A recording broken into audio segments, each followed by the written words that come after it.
Welcome to the 57th Annual Georgia Author of the Year Awards announcement. I'm Valerie Smith, President of the Georgia Writers Association.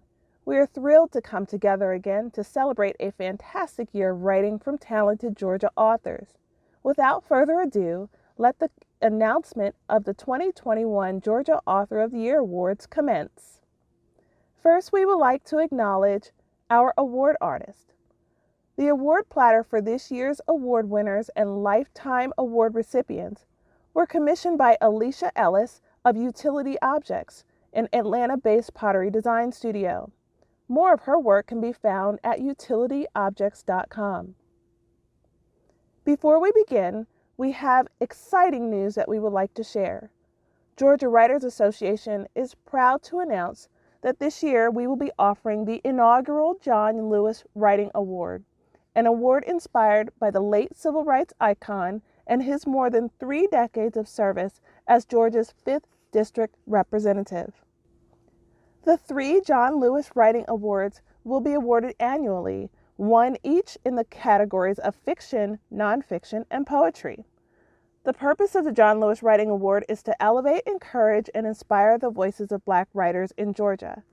Applicants must be emerging writers who are Black or African American residents of Georgia for at least 1 year, or full-time students at a Georgia college or university at the time of application and on the date of award. We will be posting more details about the awards later this month on our website, and will begin accepting submissions on August 1st. And now for our awards. Our first award is our Posthumous Lifetime Achievement Award. The recipient of our Posthumous Lifetime Achievement Award this year is Molly Brodak. Molly Brodak published a full-length collection of poetry, A Little Middle of the Night, by University of Iowa Press 2010, a memoir, Bandit, A Daughter's Memoir, by Grove Atlantic 2016, and 3 chapbooks of poetry. Her most recent collection, The Cipher, won the 2019 Pleiades Press Editors Prize. Before her death in 2020, she taught writing and literature at numerous institutions, including Emory University, Savannah College of Art and Design, and Georgia College and State University. An accomplished baker and recipient of a fellowship from the National Endowment for the Arts, Brodak's poems appeared in such publications as Granta Gornica and Poetry Magazine.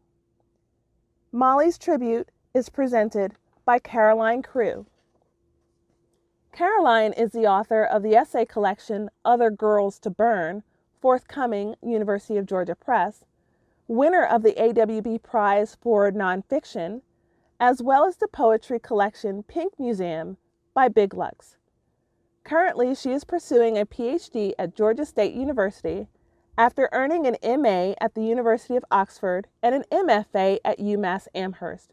She's online at carolinecrew.com. And now for Caroline's tribute to Molly Brodak. Carnation and Carnadine. Upstairs, I had time to think about art, which should have stopped at Baroque, meaning an earthy obsession with entrails. That dovetails with general, nameless unease, because the puffery was accurate, at least, and the future had scalloped edges. That's from Underneath It All, from Molly's first book, A Little Middle of the Night. Here are the 2 dominant models of ekphrasis, pissing contest or wrestling.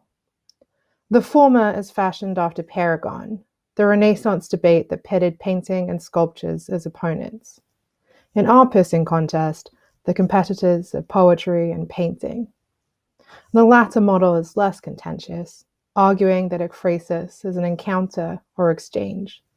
2 wrestling bodies, both changed by their knotting together, the possibility of real fight or real fuck hanging in the air. That these are the dominant explanations we have for ekphrasis might make sense in light of its first instance. Homer's rich and intricate description of the shield Achilles uses in his fight with Hector in the Iliad. Writing about art and especially poetry about art, much like writing about anything else, has been modeled on this extremely narrow foundation. Which is to say, I came here to tell you about the deep and meaningful ekphrasis that runs throughout Molly's work. But the theory fails me, and it fails Molly. It fails because ekphrasis is trying to connect two weights of history, two whole canons, which were not made for either of us. And it fails because, like so much of Molly's art, whether in prose or sugar or poetry or watercolor, the theory is too reductive to offer insight. Her first book was a chapbook of poems titled Instructions for a Painting. In Vermeer Sounds, a poem that will later appear in her first full collection, Molly writes, "Things not painted at all, the actual living blue figure, glittering whatsoever, cannons being cast in the armamentarium, all that dull circumstance." We did not even begin with the painting. Quote, "Recent x-rays of view of Delft reveal compression of the rooftops." End quote. Instead, we are already getting underneath, outside. The poem does not narrate an encounter, provide exegesis, or reimagine Vermeer or his subjects. Beauty is an act of interrogation, of moving beyond the frame, not to transcend it, but to question what has been left out, which perspective has been shafted, what is left in the shadow of this gorgeous light, all that dull circumstance. The foundation of Molly's ekphrasis is the laying bare of attention. It is disarming and it is uncomfortable to experience a poem that coolly claims, "I pay attention. Here I am, dying on the hill of attention." That attention can baffle me. In Spectre and Glyph, the painting in question is, to my mind, bland. Portrait of a Greyhound called Pompon, 1746, by John Wooton. Not much but a fancy dog, dusty brushwork, bulky composition. I don't see it. But I don't have to. Molly's ekphrastic poems are not portraits of paintings or performances of taste. She sees through that. Quote, "We like to think we're the lost at the end of land, bearing every dear standard and totem that's ever been, bearing it into the void. It must be a key, some key to death, to think this way, as all kin before. In the sinking trance of night, this song threads through every separateness, through the word at the center." All ekphrasis is an ars poetica. Inevitable that a poem reaching to touch another art must look back at its own shape, the hand shaping it. Molly's ekphrastic poems are also those that crackle the most with the question of what it means to make art, any art at all. This is her poem, Otto Dix. In Exodus, Moses is hidden in a cleft behind God's hand, begging. And he sees, rushing past him, God's back, diminishing. Moses stops begging. God's back is black fog. I know. He, we guess, means to do it. To do all of this. The brute center part of an iridescent moth. The carnation against the man. In this poem from the cipher, there is no specific work of Dix's referenced, but I thought immediately of The Triumph of Death, with the cartoonish grotesque of Death's flowing red cape echoing Moses parting the Red Sea. And then to the wall of Dix's charcoal drawings depicting trench warfare I saw once, the black fog. Imagine the steel gaze of this attention, looking all the way through the horror and not separating it from the iridescence. There is a lot of iridescence in Molly's work, a term derived from the Greek for rainbow, from the goddess and messenger Iris, a personification of that all-encompassing color spectrum. There is a key, for me, about color as a means of communication here. Molly once told me she was not academic enough, a preposterous claim from the most esoteric reader and least performative thinker. But that's the narrow foundation again, making us doubt our footing. I've considered ekphrasis, Molly's, my own tendency towards it, as a navigation of imposter syndrome, an urge to prove you're working. It is difficult not to project my own pathology as a first-generation college student here. But ekphrasis does allow a poet to display their knowledge, flex their mettle, put themselves into the discourse that questions whether they are enough. Perhaps a more fitting paradigm for the ekphrastic impulse is speaking to the dead, or speaking among them. An opportunity, I think, that might provide more insight or comfort than speaking to those breathing around us. It is not the right time for me to build this model, though I believe it is the encounter at the heart of Molly's ekphrasis. In her final manuscript, called Folk Physics, there is a stark lack of ekphrastic encounter.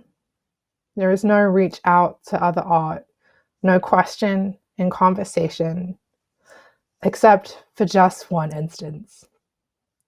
A reference to Rothko, the first painter whose work I felt in my body. In the body of knowledge about the sun, Molly writes, matter bonded, and no one knows why. To violently and permanently separate it. Well, imagine how painters were once forced to paint the sun.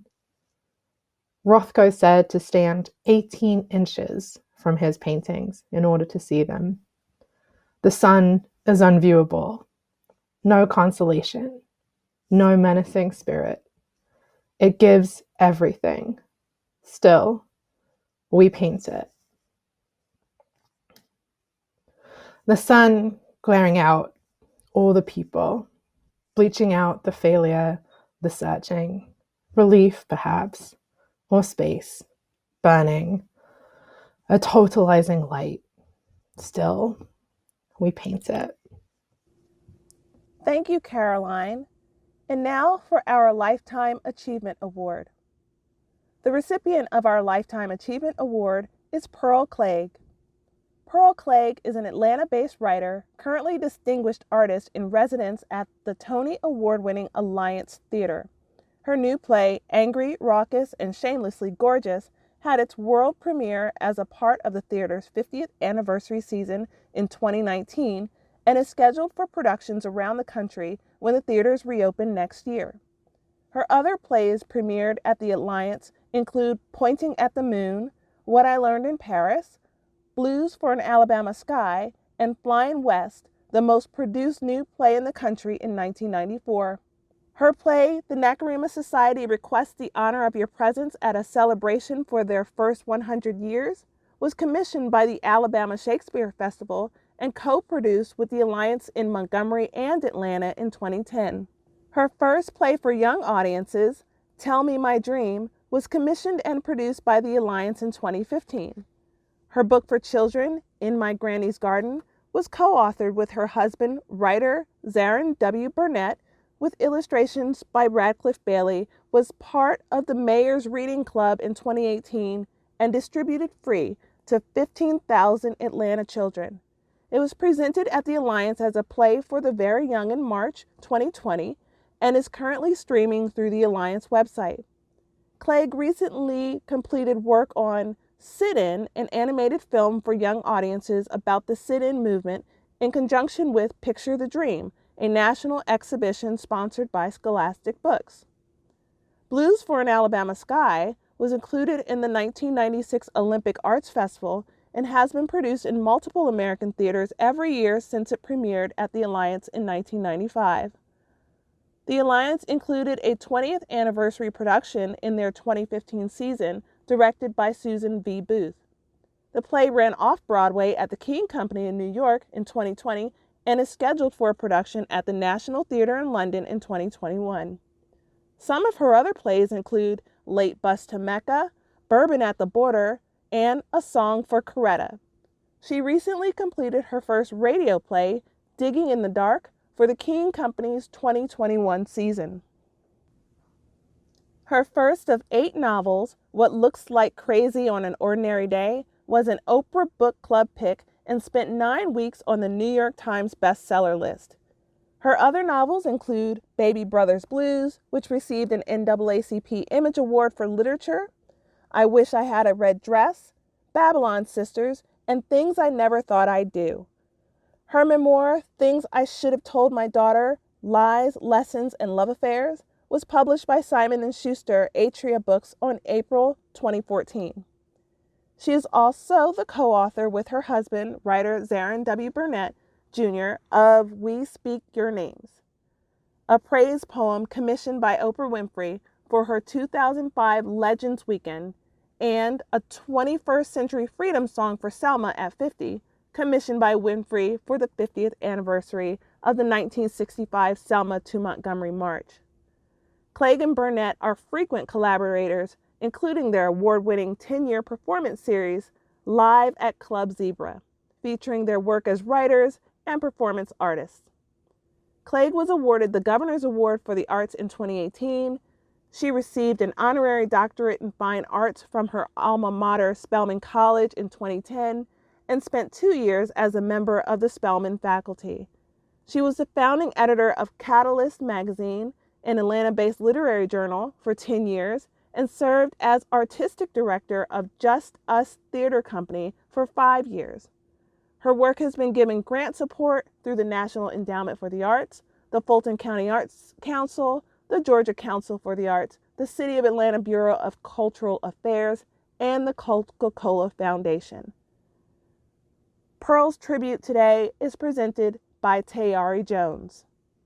Tayari Jones is the author of 4 novels, including An American Marriage. The novel is an Oprah Book Club selection, appeared on Barack Obama's reading list, and was awarded the Women's Prize for Fiction. Jones has received the Hurston Wright Legacy Award and fellowships from United States Artists and National Endowment for the Arts. Her 3rd novel, Silver Sparrow, was added to the NEA Big Read Library of Classics in 2016. Jones is a graduate of Spelman College, University of Iowa, and Arizona State University. She is the Charles Howard Candler Professor of Creative Writing at Emory University and Andrew D. White Professor at Large at Cornell University. And now for Tayari Jones' tribute to Pearl Clegg. I met Pearl Clegg about 35 years ago. I was a teenager, a sophomore in college, and she was an adjunct professor at our mutual alma mater, Spelman College. It is one of the great gifts of my life that the first time I met a writer, she was my teacher. The year was 1998 or so. Pearl entered class 5 minutes early, showing us through her behavior that writing was serious business. No puff class here. She did not give us a persona of the flaky artiste. She made it clear that we were there to study, to apprentice, to learn. She was no nonsense, but not regimented. Class assignments were open-ended. How are we to learn to be free women if we were not free on the page? So we wrote, we revised, we wrote some more. I was so taken with this vibrant professor that I monopolized her office hours, desperate to know more about art and the life of an artist. She answered my questions with questions of her own, and then finally one that doubled as an invitation. Had I ever been to a cabaret? Live at Club Zebra was a multimedia showcase of Atlanta's finest underground and indie art. Pearl, along with her now husband Zarin, hosted the event. Underaged and out past curfew, I watched awestruck as saxophones wailed, poets cursed, and dancers gyrated. And then Pearl herself took center stage and read from her essay, Mad at Miles. The piece is a lyrical exploration of feminist intersectionality. It was Me Too before the hashtag. On the microphone, Pearl took jazz icon Miles Davis to task for his misogyny. The room was quiet as the work questioned more than the behavior of one man. She implicated everyone who has ever enabled gendered violence. She challenged each person in the room to stand up for Black women. She didn't receive a standing ovation, but the applause was strong and thundered with respect. Someone addressed her as Sister Pearl.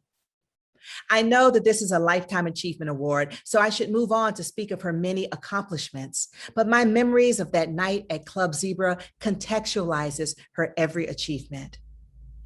Pearl Clegg is an extraordinary novelist, performer, playwright, essayist, and poet. Her debut novel, What Looks Like Crazy on an Ordinary Day, was a New York Times bestseller and an Oprah's Book Club selection. With this novel and the 8 that followed, she claimed Atlanta's West End as her canvas and muse alike. It is no wonder that she has been named Atlanta's first poet laureate. She's also playwright in residence at the Alliance Theater, though her work is hardly bound to our city. Flying West and Blues for an Alabama Sky have been performed regularly for decades all over the US as well as abroad. Her recent works have been met by rapturous reviews and an amazing outpouring of enthusiasm on the ground, leading to dozens of commissions. But what has this to do with the smoky speakeasy live at Club Zebra and the bold manifesto Mad at Miles? At Club Zebra, Pearl demonstrated her commitment to free womanhood. She showed her audience that she respected them enough to give them the unvarnished truth. All of her work celebrates our communities, but she never coddles. She is critical, but without rancor or self-righteousness. Her most recent book, Things I Should Have Told My Daughter, is her most revealing work yet. It is a memoir culled from her journals, and she writes about the joys and challenges of motherhood, the pleasures of true love, and the pain of domestic violence. There is frank talk of abortion in all of its complexity. And woven throughout is the struggle and triumph of a major artistic voice finding a way for itself. This is the story of a woman who is determined to be heard. There is no writer more deserving of this Lifetime Achievement Award. I tease her sometimes, reminding her that she is a native of Detroit, not Atlanta. But the truth is that we are honored to claim her as our own. She is an American treasure, a gem, a bright, gleaming pearl. Thank you, Tayari Jones, and congratulations again to Pearl Clegg for her Lifetime Achievement Award.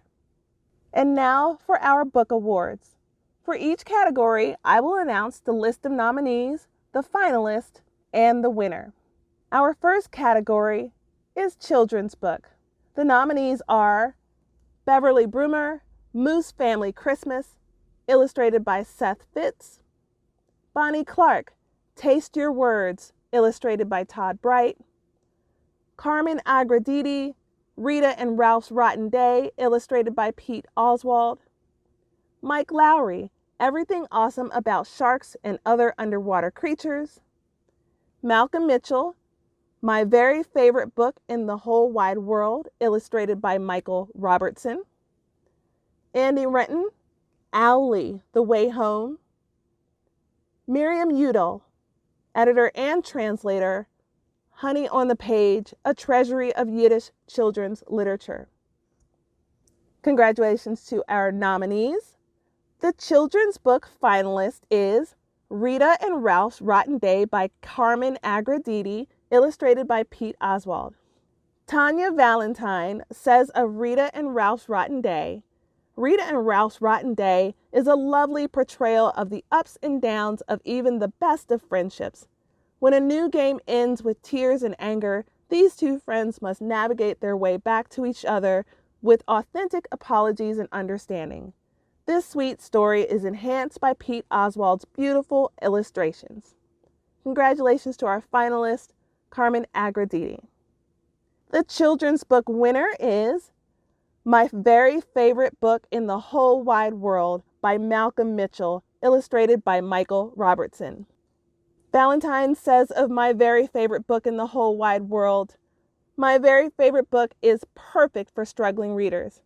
Henley wants desperately to enjoy reading, but long sentences, difficult words, and boring subjects are just some of the hurdles he encounters.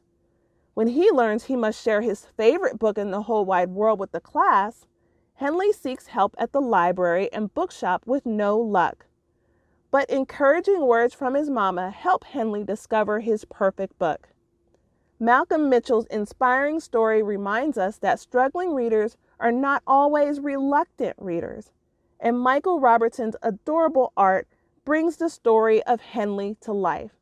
Congratulations to our children's book winner, Malcolm Mitchell.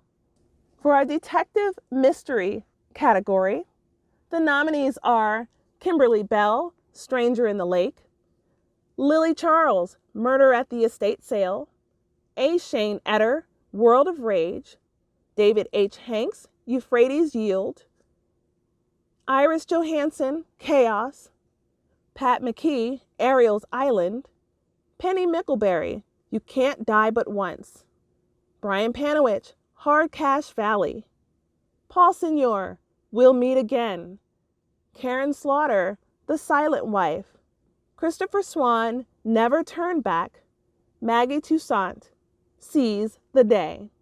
Congratulations to our nominees. And the detective mystery finalist is Never Turn Back by Christopher Swan. Emily Carpenter says of Never Turn Back, with gorgeous, spare writing, Swan lets this story unfold one dark step at a time.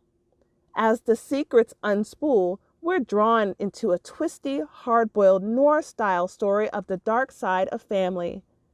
But the author never lets his hero get too tough or bulletproof. There's a beating heart of vulnerability under everything that happens as Ethan Faulkner digs up the bloody past. Congratulations to our finalist, Christopher Swan. The detective mystery winner is Stranger in the Lake by Kimberly Bell. Carpenter says of Stranger in the Lake, Stranger in the Lake is a thriller that accomplishes many things at once. It offers the reader both an exciting, unpredictable, and twisty plot, while simultaneously exploring the nuances of human behavior. It's a satisfying suspense story, yes, but also a deep dive into class in our society. Allowing ourselves to turn a blind eye to the faults of the people we love when that love means our survival can be anyone's downfall. Congratulations to our detective mystery winner, Kimberly Bell. Now for our first novel category. The nominees are Christine F. Anderson, Crooked Truth; Ginger Eager, The Nature of Remains; Tony Ray Morris, Deep River Blues; Vina Rao, Purple Lotus; Ernest Roberson Jr., Damnation; William R. Stone, Isaac and Junebug; Tori Whitaker, Millicent Glenn's Last Wish. Congratulations to our nominees. The first novel finalist is Purple Lotus by Vina Rao. Spencer Wise says of Purple Lotus, Purple Lotus is a deeply troubling portrait of a brave young Indian woman immigrating to America only to find herself trapped in an abusive marriage. One thing I appreciate so much about this book is the kindness and friendship that emerges organically between women, often strangers at first, often from wildly disparate backgrounds, who nonetheless come together to form a community and provide that sense of home they're otherwise denied. I thought that kind of resistance was very powerful and compelling to read. Congratulations to our finalist, Vina Rao. The first novel winner is The Nature of Remains by Ginger Eager. Wise says of The Nature of Remains, I was blown away with the layered narrative and range of voices in this Southern Gothic novel. In The Nature of Remains, each character is rendered with compassion and dignity despite their hardscrabble background and circumstances. It's oozing with authenticity about small-town Georgia, and yet it's still, like all great fiction, about universal themes. Flawed humans longing to find our rightful place in the world while also providing for our families and loved ones. Congratulations to our first novel winner, Ginger Eager. Our next category of awards is for history. The nominees for history are Paul Bolster, Saving the Georgia Coast, A Political History of the Coastal Marshlands Protection Act; Amy Page Condon, A Nervous Man Shouldn't Be Here in the First Place, The Life of Bill Baggs; George Barnett Johnson, Assembling the Architect, The History and Theory of Professional Practice; Anthony J. Martin, Tracking the Golden Isles, The Natural and Human Histories of the Georgia Coast; William Rawlings, 6 Inches Deeper, The Disappearance of Helen Hanks; Randy Roberts and Johnny Smith, War Fever, Boston, Baseball, and America in the Shadow of the Great War; Lisa M. Russell, Lost Mill Towns of North Georgia; Claudio Sant, Unworthy Republic, The Dispossession of Native Americans and the Road to Indian Territory; Rona Simmons, The Other Veterans of World War II,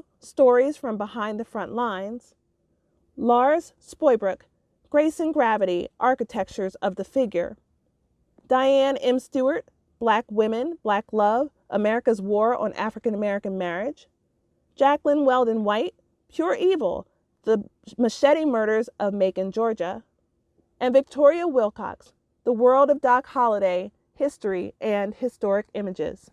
The history finalist is Pure Evil, The Machete Murders of Macon, Georgia by Jacqueline Weldon White. Akilah McConnell says of Pure Evil, Jacqueline Weldon White confronts the definition of pure evil in this fast-paced and bizarre true story of the Machete Murders.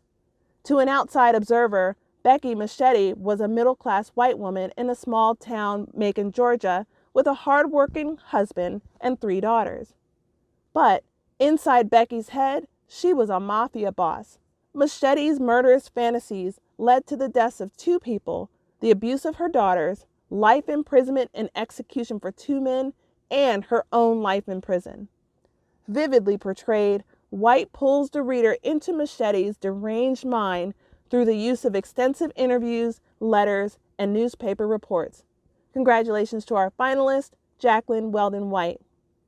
The history winner is Unworthy Republic, The Dispossession of Native Americans and the Road to Indian Territory by Claudio Sant.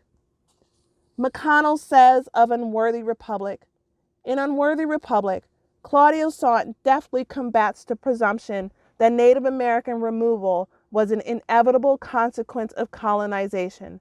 Rather, Sant proves that indigenous deportation in the 1830s was a systematic and avaricious enterprise, suffused with white supremacy and callousness. Throughout, Sant connects slavery with indigenous removal. The South's desire to expand into Indian territory was directly related to its desire to expand its slave-holding territories. Likewise, the country's resulting wealth was the direct consequence of the native people's resulting poverty.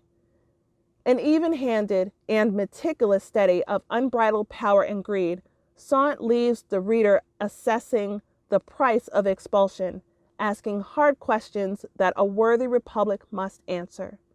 Congratulations to our History Award winner, Claudio Sant. For our Inspirational category, the nominees are Caitlin B. Curtis, Native, Identity, Belonging, and Rediscovering God; Robin Dance, For All Who Wander, Why Knowing God is Better Than Knowing It All; Patricia Martin Holt, Empower a Refugee, Piece of Thread and the Backyard Humanity Movement; Julie Lavender, 365 Ways to Love Your Child, Turning Little Moments into Lasting Memories; Andre and Jeff Schinneberger, Love or Work? Is it possible to change the world, stay in love, and raise a healthy family? Barbara Brown Taylor, Always a Guest, Speaking of Faith Far from Home. A. Williams, Lipstick Red, I Am Me. Beth Sarah Wright, Dignity, 7 Strategies for Creating Authentic Community. Congratulations to our nominees. The inspirational finalist is Love or Work? Is it possible to change the world, stay in love, and raise a healthy family by Andre and Jeff Schinneberger. Tara Coit says of Love or Work, Love or Work is a tool for achieving peace and fulfillment and love within self, family, and community. It will be particularly helpful for middle-class couples who strive to be successful in their careers while being great spouses and parents. The conversational tone, chapter structure, and dialogue presented by Andre and Jeff Schinneberger offer experiences and observations from this husband and wife team. Congratulations to our finalists, Andre and Jeff Schinneberger. The inspirational winner is Native, Identity, Belonging, and Rediscovering God by Caitlin B. Curtis. Coit says of Native, in Native, the journey to reconcile and honor the author's Potawatomi Nation and white Christian heritage lead to broader notions of faith and belonging. Caitlin Curtis introduces Native American cultures and traditions while also reminding us of Christianity's painful role in colonization, racism, religious discrimination, and the near extinction of Native Americans. This timely book calls readers to acknowledge and appreciate the universal sacredness and value of all human beings and their faiths. Congratulations to the Inspirational Book Award winner, Caitlin B. Curtis. And now for our literary fiction category.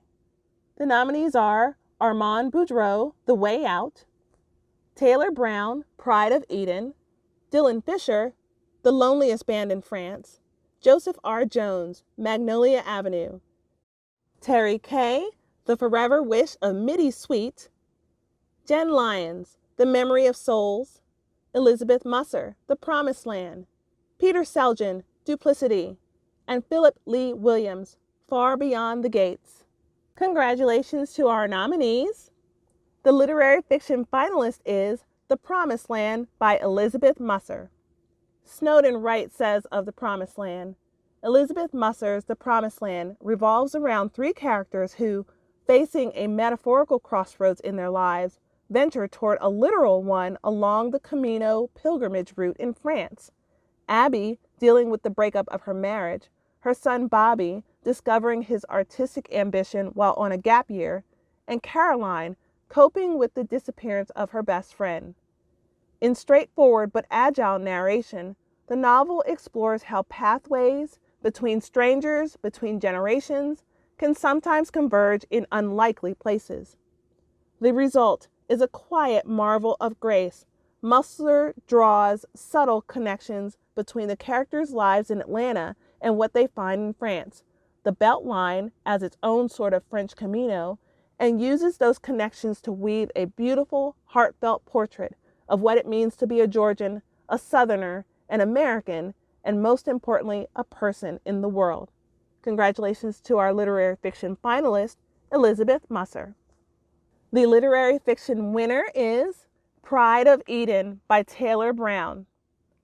Wright says of Pride of Eden, published at the start of a pandemic that halted physical contact and 3 days before Tiger King premiered on Netflix, spotlighting issues of wildlife conservation, Taylor Brown's prescient novel, Pride of Eden, follows a group of misfits who find community among each other as they rescue exotic animals from exploitative venues and owners. The gorgeously written prose, with muscular verbs, tendinous adjectives, and skeletal nouns, renders flesh to many of today's most important concerns, including poverty and climate change. Brown forgets neither the context of his book's historical moment nor the fact we're still living in it. That context may be worn on the book's sleeve, but it's tucked into the fabric, hidden and utilitarian, like a 1950s greaser's pack of cigarettes. At one point in this emotionally wrenching, visually crystalline novel, an escaped lion prowls through a housing development left abandoned after the recession. Such a powerful image, as with Pride of Eden overall, weds the housing crisis to animal activism. The connection? Home. Animals and people alike need a home, their own personal Eden, a place in which to take pride. Congratulations to our literary fiction winner, Taylor Brown. And now for our memoir category. The nominees are Arthur M. Blank, Good Company; Anne Height, Roll the Stone Away, A Family's Legacy of Racism and Abuse; Chris Jansen, We Can Be Heroes, a Rehab Memoir; Christy Robin Johnson, High Cotton; Natasha Trethewey, Memorial Drive, A Daughter's Memoir; Laura Valeri, After Life as a Human. Congratulations to our memoir nominees. The memoir honorable mention is Roll the Stone Away, A Family's Legacy of Racism and Abuse by Anne Height. Christopher Martin says of Roll the Stone Away is a courageous and vital work layered with history and genealogy. We need storytellers like Anne Height who are willing to confront ingrained trauma so that it will no longer perpetuate.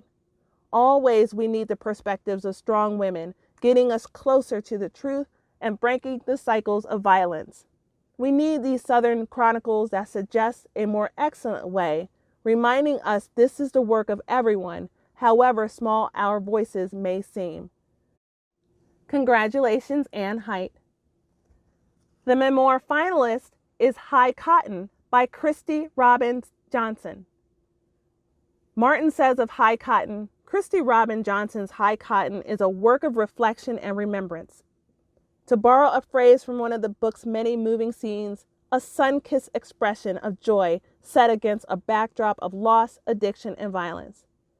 Further, this joy stands against the structural racism that has corroded so much, though it could not overcome the light of Johnson's matriarchs who survived colored-only restrooms, segregated schools, the growing pains of justice delayed, or the light of Johnson's oldest known ancestor who, while enslaved in Lincolnton, Georgia, swam across a lake to try to get back, to try to save, to rescue her child who had been stolen from her and sold to a nearby plantation.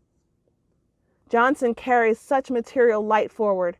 This is a work of perseverance, an affirmation of the words of Johnson's grandmother Tyne, "Keep living, baby," and a record of the ways Johnson has done just that, whether by reading narrative of the life of Frederick Douglass with her young son, relishing the music of Mary J. Blige and Tupac, contemplating the black water of the Augusta Canal and the violet sky above it, or proclaiming the love of the hood, likening it to the enduring, selfless agape love of which St. Paul speaks, made manifest in the acts of the cookie man, the dress lady, the waterman, and so many others, each their own kind of apostle. This is a work that does not end, but drifts with the spirits of those who love so fiercely as to remember dreams. Congratulations to our memoir finalist, Christy Robin Johnson. The memoir winner is Memorial Drive, A Daughter's Memoir by Natasha Trethewey. Martin says of Memorial Drive, "I'd be remiss not to say that, without awareness for the date, except it was near the end of the month and thus near my deadline, I began drafting this reflection on April 26, the day that in 1966 saw Natasha Trethewey's mother, Gwendolyn Ann Turnbrough, drive alone through a barrage of rebel flags lining the streets for Mississippi's 100th anniversary celebration of Confederate Memorial Day, on her way to the segregated ward of Gulfport Memorial Hospital to bring her daughter, the poet, memoirist, and courage teacher we know and honor today, into the world." Perhaps it is unconventional to wish someone a now belated happy birthday in presenting a literary award. Still, though it would be summer before these words go public, I thought it fitting to acknowledge that April Day as a way of saying we are glad Natasha Trethewey's courageous mother made that memorial drive those years ago, and that, though we can only imagine the emotional toil, we are grateful Natasha Trethewey made this memorial drive of her own, returning to Georgia through this story. Memorial Drive is the kind of book which, out of respect for it and the sacred terrain it covers, I'm inclined to say nothing. Silence, reverence, and reflection are the fruits of encountering any monument worth the name, any monument that honors truth, renews the imagination, and nurtures genuine discourse and empathy. Here, Natasha Trethewey has crafted such a monument to her mother, once more with her mother's spirit ever at her side, standing against the forces of erasure, the powers entrenched in an untenable history, the structures that have sustained white supremacy, misogyny, and the ways of violence for far too long. I'm not alone in saying Natasha Trethewey has for some time now been a guiding light for me. Memorial Drive, a work of sorrow and endless love, is one more verse, perhaps the foundational verse, in her body of work, an abiding poetry, both elegiac and epic. Congratulations to our Memoir winner, Natasha Trethewey. And now for our Poetry Full-Length category. The nominees are Maggie Blake Bailey, Visitation; Julie E. Blemke, Slide to Unlock; Laura Davenport, Dear Vulcan; Shelley Feller, Dreamboat; Carlos Andres Gomez, Fractures; John Charles Griffin, Junkyard Love Letters; Beth Gillis, Body Braille; Emily Lake Hansen, Home and Other Duty Stations; Martin Lamon, The Long Road Home; Cecilia Castro Lee, The Party Is Not Over, La Fiesta No Ha Terminado; Sandra Meek, Still; Sally Stewart Moni, Eventide; Ed Pavlich, Let It Be Broke; J.C. Riley, What Magic May Not Alter; William Walsh, Fly Fishing in Times Square. Congratulations to our Poetry Full-Length nominees. The Poetry Full-Length finalist is Slide to Unlock by Julie E. Blemke. Malcolm Tariq says of Slide to Unlock, Julie E. Blemke's Slide to Unlock is a singing chorus of desire. These poems render a tender overview of what is at play between the mind and the body, the past and the present, the said and the unsaid. For poems that are so insular and introspective about wanting and longing, they are loud with the vastness of all that love of self, others, and life can do. This book is a journey worth returning to. Congratulations to our finalists, Julie E. Blemke. The Poetry Full-Length winner is Fractures by Carlos Andres Gomez. Tariq says of Fractures, in Fractures, Carlos Andres Gomez delivers a poignant, thoughtful interrogation of what it means to live and love when society gives so many reasons not to. These poems chart a difficulty and invite deep reflection about fatherhood and interpersonal relationships and the strains that racism and notions of manhood place on them. Long after they've been read, these poems continue to hold the reader. They teach us that there is forgiveness. There are different ways of caring, and there are different ways of moving forward with the many things we carry.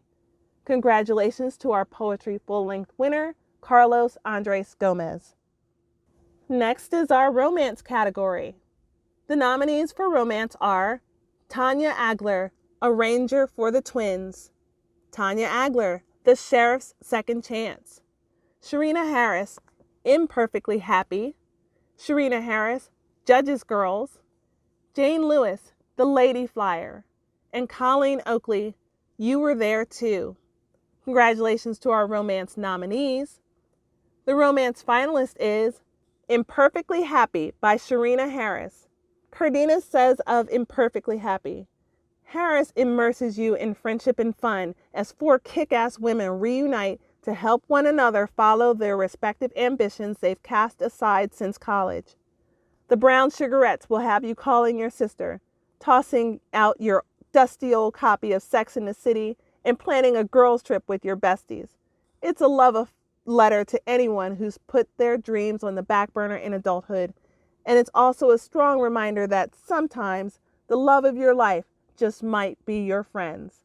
Congratulations to our romance finalist, Sharina Harris. The romance winner is You Were There Too by Colleen Oakley. Ricky Cardenas says of You Were There Too, with sweeping brushstrokes of emotion and humor stippled throughout, Oakley paints an ornate tapestry for her readers.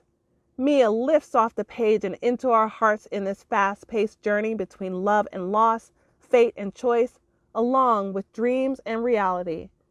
While being reminded that life, like fiction, is unpredictable, you won't be able to put this book down. Congratulations to the romance winner, Colleen Oakley. For our specialty category, the nominees are Stephen Doster, Photographs by Benjamin Gallen, Cumberland Island, Footsteps in Time. Aisha Gomez and Martha Hall Foose, I Cook in Color, Bright Flavors from My Kitchen and Around the World. Karen Head and Colin Kelly, editors, Mother Mary Comes to Me, a pop culture poetry anthology. Travis Swan Taylor, 111 Places in Atlanta That You Must Not Miss. Suzanne Vizethan, Welcome to Buttermilk Kitchen. Megan Volpert, editor, Closet Cases, Queers on What We Wear. Congratulations to our specialty nominees. The specialty finalist is I Cook in Color, Bright Flavors from My Kitchen and Around the World by Aisha Gomez and Martha Hall Foose. Jerry Hancock says of I Cook in Color, Aisha Gomez pairs the colorful flavors of Kerala with locally sourced ingredients to present gorgeous new interpretations of more traditional American fare. Chef Gomez defines modern American cuisine by deconstructing familiar comfort dishes and reimagining them with a vibrant, worldly whimsical. Kaleidoscope images leap off the page to bring these delightful recipes and their intriguing ingredients to life. Congratulations to our specialty finalists, Aisha Gomez and Martha Hall Foose. The specialty winner is Cumberland Island, Footsteps in Time by Stephen Doster, Photographs by Benjamin Galland. Hancock says of Cumberland Island, Stephen Doster incorporates both traditional and contemporary research methods to weave a rich historiography of Georgia's coastal crown jewel. Doster uses a wealth of primary sources and archaeological artifacts to trace the island's ancestry from its unique geography and prehistory through its Gilded Age heyday to its current status as one of our region's pristine gems. Photographer Benjamin Gallen's intimate panoramas document Cumberland Island's natural beauty in all its breathtaking splendor. Together, Doster and Gallen managed to present Cumberland Island as not only a regional treasure, but as a living, breathing, natural wonder of the South. Congratulations to our specialty winner, Stephen Doster and Benjamin Gallen. Our final category is Young Adult. The nominees are Myra Cuevas, Salty, Bittersweet. Chris Negrin, Dan Unmasked. Laura Silverman, Recommended for You. Nick Stone, Dear Justice. Deborah Wiles, Kent State. Congratulations to our Young Adult nominees. The Young Adult finalist is Dan Unmasked by Chris Negrin. Aaron Levy says of Dan Unmasked, Dan Unmasked is a fun, funny, heart-wrenching tale featuring real friends grappling with the ultimate test of their friendship. It's for that not-so-rare boy and girl who love baseball and comic books and superheroes, only to realize sometimes real heroes don't have superpowers. Sometimes the most effective superpower in the old utility belt is the power of story. Congratulations to our Young Adult finalist, Chris Negrin. The Young Adult winner is Dear Justice by Nick Stone.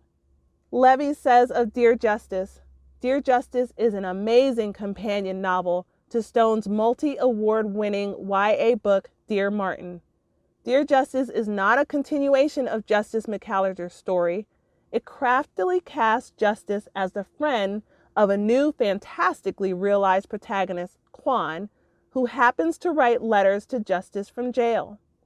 This is a gritty and hauntingly real story about survival, poverty, and violence that must be told today now.